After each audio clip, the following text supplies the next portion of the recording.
अस्सलाम वालेकुम। उर्दू कवायद में हमारे पास सबसे पहले मज़मून है जो आप लोग पहले से याद कर चुके हैं, और जिन बच्चों ने ये अपनी नर्दबान में नहीं किया है वो अब कर लें और इसे अच्छी तरीके से याद कर लें। कंप्यूटर वक्त की ज़रूरत, पेज नंबर 57। कंप्यूटर वक्त की ज़रूरत। कंप्यूटर एक अहम इजाद है जिसके बगैर कोई भी काम मुकम्मल नहीं हो सकता। किसी शोबे और किसी इदारे में भी आप चले जाएं, इंटरनेट और कंप्यूटर के बगैर कोई काम नहीं किया जा सकता। घंटों का काम मिनटों में किया जाता है। पढ़ाई में मदद मिलती है। कंप्यूटर के जहाँ बहुत सारे फ़ायदे हैं वहाँ नुकसानात भी हैं। जब सारे बच्चे कंप्यूटर पर गेम्स खेलते रहेंगे पूरा दिन, तो एक तो वक्त का ज़्यादा होगा, दूसरा आपको काहली होने लगेगी और आप लोग पढ़ाई में दिल नहीं लगा सकोगे। जब हम एक चीज़ का बेजा इस्तेमाल करते हैं, बहुत ज़्यादा इस्तेमाल करते हैं, तो क्या होता है वो चीज़ हमें नुकसान देने लगती है। किसी भी चीज़ का आप जब हद से ज़्यादा इस्तेमाल करेंगे तो वो आप लोगों के लिए नुकसानदेह होगा। इसी तरह कंप्यूटर, इंटरनेट, मोबाइल, ये सब चीज़ें जो हैं, ये सब आलात जो हैं, ये इंटरनेट से चलते हैं और हमारी इंटरटेनमेंट का ज़रिया तो है, लेकिन वक्त का बहुत सारा ज़िया है।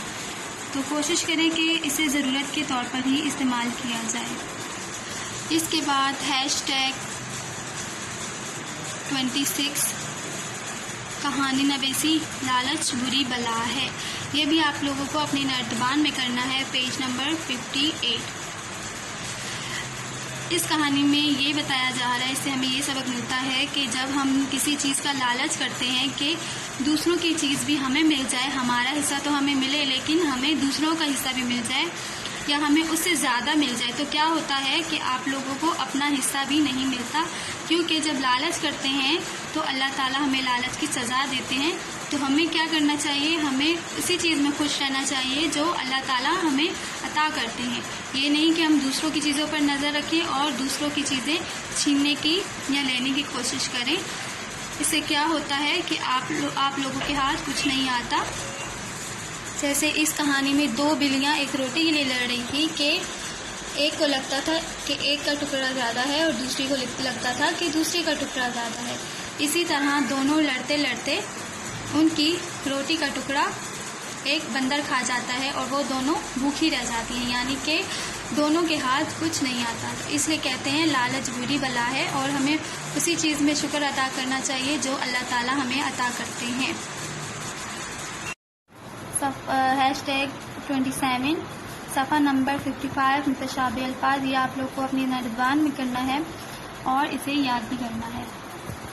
पहला लफ्ज़ देखिए, हार। हार एक जो हम हार जाते हैं किसी खेल में, किसी चीज़ में भी जो हार उसे कहते हैं। एक हार फूलों का हार। सहर सुबह सादिक और एक सहर किसी चीज़ में खो जाना या सहर तारी होना। अदा एक अदा जो बच्चों की अदा कह सकते हैं या दिखावा भी कह सकते हैं हम उसे। दूसरी अदा है किसी चीज़ की कीमत अदा करना।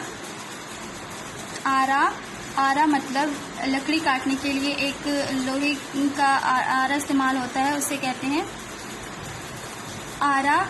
किसी की राय लेना या राय देना यानी कि मशवरा देना। आप मतलब तमाम, कुल। दूसरा आप ज़मज़म। अहद वादा और दूसरा अहद ज़माने के लिए यूज़ होता है, ज़माने के लिए इस्तेमाल होता है। इसके बाद आप लोग आ जाएंगे पेज #28 में सफ़ा नंबर 59 हम आवाज़ अल्फाज।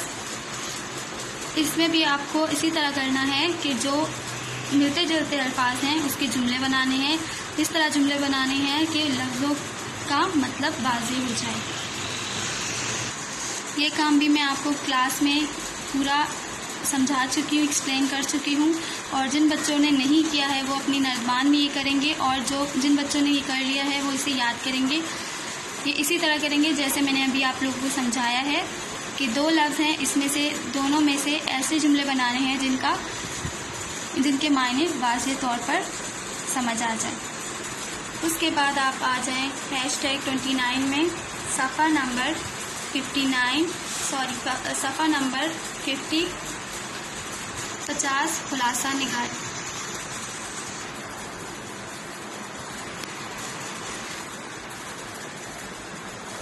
زبان الفاظ میں بیان کی گئی بات کو مختصر انداز میں ایسے بیان کرنا کہ کوئی اہم بات رہ نہ جائے خلاصہ نگاری کہلاتا ہے۔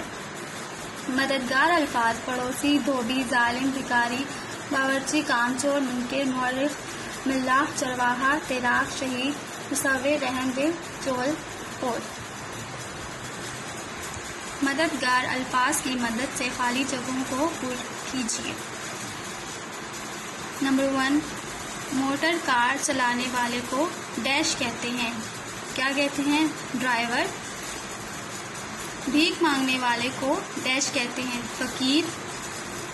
نمبر 2، جو آدمی کام سے جی چراتا ہے اسے کامچور کہتے ہیں۔ نمبر 3، ظلم کرنے والے کو ظالم کہتے ہیں۔ تاریخ لکھنے والے کو مورخ کہتے ہیں۔ نمبر 5، کشتی چلانے والے کو ملاح کہتے ہیں۔ تیرنے والے کو تیراک کہتے ہیں۔ بکریاں چرانے والے کو چرواہا کہتے ہیں۔ نمبر 8، خدا کی راہ میں جان قربان کرنے والے کو شہید کہتے ہیں۔ چغلی کھانے والے کو چغل خور کہتے ہیں۔ تصویر بنانے والے کو مصور کہتے ہیں۔ کسی بات سے انکار کرنے والے کو انکاری کہتے ہیں۔ کھانا پکانے والے کو شیف، باورچی کہتے ہیں۔ کپڑے دھونے والے کو دھوبی کہتے ہیں۔ رحم کرنے والے کو رحم دل کہتے ہیں۔ گھر کے پڑوس میں رہنے والے کو پڑوسی کہتے ہیں۔ یونٹ 5 کو آپ اچھے طریقے سے یاد کریں گے۔ جب آپ لوگ آئیں گے تو آپ سے پورے یونٹ 5 کا آدھا لیا جائے گا۔